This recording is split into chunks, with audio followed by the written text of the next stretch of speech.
How to fix login error in Roblox. So I'm going to show you a few fixes. For the first one, we want to actually go into the App Store and just make sure that the Roblox application is up to date.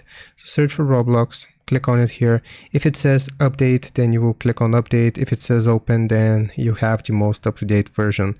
So that was before we actually begin. Now for the official first fix here, what we're going to do is go to settings and just scroll down and type offload app. So you will get offload unused applications here. Click on this screen, go down until you see Roblox. It might be further up for you.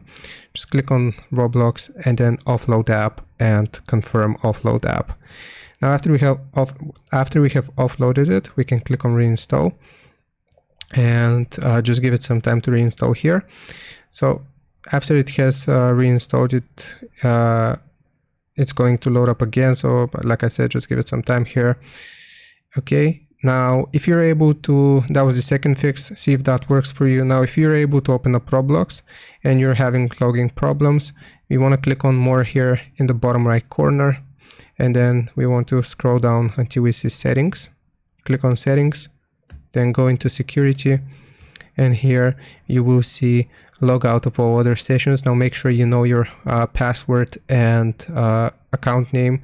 Click on log out of all other sessions and then log out, and then you can log back in. But like I said, don't do this if you don't know your Roblox name and password, and that should fix it. I hope this helps. Leave a like and sub, and I'll see you next time.